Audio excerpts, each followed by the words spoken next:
Hey guys, Christian from Shot Super Films back here again with another movie review today, and this time we're going to do Spider-Man Homecoming, but before I get into it, be sure to check out all links in the description below. I'll have a link to other movie reviews, product reviews, and our short films, so be sure to go check those out, as well as links to all of our social media sites, so you can contact us there whenever. So today, like usual, or if you haven't seen one of these before, I'm going to do a non-spoiler and a spoiler section of this movie review, just so you guys can kind of have some reference there. If you don't want to have the movie spoiled for you, you'll know. So let's go ahead and jump right into this. I'm going to start off with the non-spoiler section. If you want to go to the spoiler section, go ahead and go to this time right here.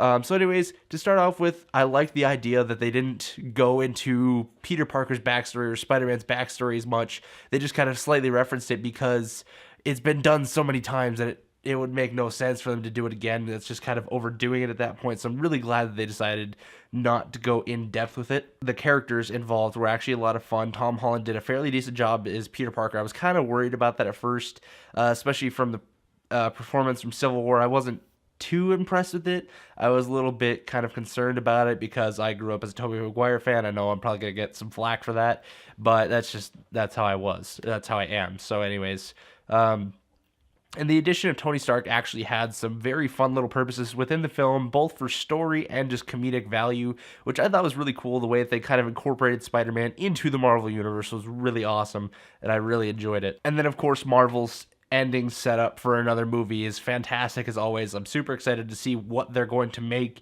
out of that ending. Like, there are so many different possibilities they could have. Excuse my dog back there. He's just having fun with the carpet. So anyways, like I said, that ending setup was actually really good for another film involving Spider-Man, which makes me super excited, and I'm always ready to see more of Marvel's movies. As you've noticed, a lot of the reviews I've been doing lately have been Marvel movies. So anyways, now into the spoiler section. Let's go ahead and get going with that. So the fact that they instantly skipped Spider-Man's backstory and Peter Parker's backstory and went straight into the part where Spider-Man is actually part of Civil War and where he's getting involved in that fight was actually really cool. And the way that they did that, they introduced that through Peter Parker basically vlogging on his phone, which I thought was really cool. So it shows all of his excitement and kind of gives you some characterization of Peter Parker, which I thought was really cool. The way that they did that at the beginning, and then like I said, they started off with him just using his phone to record everything, and then eventually they switched to their normal cinematography with full-on camera crews and whatnot. So it was just a really cool way that they introduced that. I always love Marvel intros because they always kind of have that little fun twist on them, and they're different for each movie, which is always a lot of fun. I love seeing those. And then the new villain that Marvel introduced in this movie, I can't remember what his name is off the top of my head, but he was kind of a replica of Goblin in a sense, or the Green Goblin in a sense, but not exactly. But he was also a more sympathetic character. You kind of felt a little bit more bad for him, but at the same time, his actions were still not entirely justifiable, which still marked him as a clear villain. And then Marvel not actually including a Mary Jane into this version of Spider-Man was it kind of had me confused at first because they replaced Mary Jane with Liz as Peter's love interest, and I was kind of thrown off by it at first. I was kind of confused, like, where's MJ? And then I realized at the end of the film, when Michelle tells Peter to call her MJ, that's where it hit me. I'm like, oh, okay, so they're changing Mary Jane to Michelle, and I forgot what her last name was. But still, it was just the fact they still got MJ in there kind of made me happy. I was kind of worried about that at first. I don't know why exactly. It's just every rendition I've seen of Spider-Man has involved a Mary Jane, and it just kind of seemed right or seemed wrong to not have her involved. So the fact they still got an MJ kind of works. I guess I'll accept it. And I was not particularly excited about the fact that Spider-Man was once again going to have to use a web shooter like he did in The Amazing Spider-Man. I don't really care for the web shooter idea. I like the Tobey Maguire version where it's just part of him, like that's part of his mutation.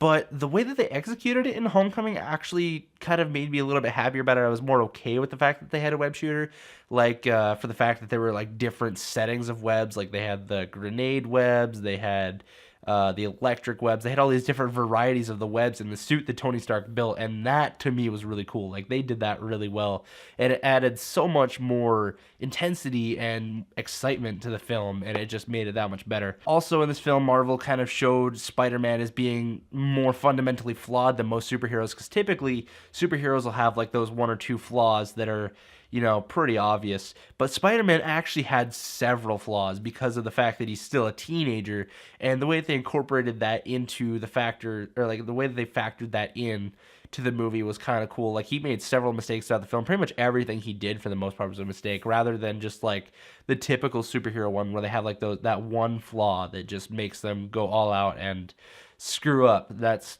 the fact they kind of broke away from that stereotype a little bit more in this film was actually really cool. Really enjoyed that. And then the twist at the end of Liz's father being the villain actually did catch me off guard. I'm not going to lie. Like, there were obvious clues to it once I look back on it, but watching the film, I did not know until it was actually revealed that Liz's father was the villain. And it was kind of a cool way to do it, and also a way for Marvel to take Liz out of Peter Parker's picture and set up the next film for potentially Peter's going after MJ now instead of Liz. So that was, to me, really cool. The final fight against the main villain, to me, was kind of disappointing, but the thing that made up for it was all the other fights in the film and just all the other little incidents within the film. Like, it wasn't like they didn't really build up to that last fight. They were basically the excitement that the last fight usually has. So once again, they kind of broke away from a stereotype and just kind of a generic way of making hero movies. They took away from the excitement from that last fight, because it was actually very quick and not very exciting. I'm not going to lie. But the rest of the film kind of made up for it, and that last fight was more of a story purpose than like a climax of excitement. So that was different. It was different. I'm not sure yet if I actually liked it or not. It was just something new, and I'm always intrigued by something new. I'm always willing to try something new and see something new. So that was kind of refreshing, the fact they did that. But once again, I'm still not sure if I actually enjoyed that particularly or not. So I'll kind of think about it more in the future. But for right now, like I said, I have no clue. And then, of course, finally, including Tony Stark in this story, like I mentioned earlier in the non-spoiler section, was incredibly vital to the story and adding some comedic value. But Tony Stark acting like a father figure in this movie was actually surprising me, even based off the trailers. It was still kind of a surprise to me, and actually just kind of added more emotional depth to the film. And also adding to the fact that Peter's a teenager, and of course his emotions are still developing and whatnot. He's going to be going through hormonal phases. So adding that little bit of emotional depth by adding Tony Stark into the story was kind of cool, actually, with that factor. And of course, Tony Stark, everyone loves Tony Stark. He's such a fun experience. He's such a fun person to have on screen and to witness, Robert Downey Jr. does such a great job as Tony Stark. But there were several incidents where Tony acted like a father figure when he took away Spider-Man's suit that he made for him, and then later on making the new suit for him, which he offered Peter, who then turned it down. Which that suit still looks amazing. I'm hoping they bring it back. But at any rate, Tony acting as Spider-Man's father figure, to me, once again, is really cool, getting some of that hero-on-hero action. And it was a blast. The whole movie is a blast. I definitely would recommend it. I'd probably give it a 7.5 or an 8 out of 10 star rating, because it was a pretty good film. Marvel always does a great job. They don't really disappoint. I didn't really have high expectations for this film, but I didn't really have low expectations for it either, because I am a huge Spider-Man fan. He's actually like my favorite superhero in any hero universe. So to see Marvel kind of take a different twist on this Spider-Man was a little interesting, and I liked it for the most part. So there were just kind of some points that I didn't feel were the best, or that I felt they could have changed or whatnot. But overall, the film was fun, definitely worth watching, maybe even a couple of times. So anyways, guys, thank you all for tuning in today. That's all I have to say for you right now. Once again, be sure to check out all of our links down in the description. Also, like and subscribe for more content in the future, because I love doing this stuff, and I love seeing the support from you guys to keep me doing this stuff. So anyways, like I said, I'll see you all next time in the next video, hopefully next week. That might not happen. We'll see what goes on. But anyways, once again, thank you all for watching. I'll see you next time. Peace out.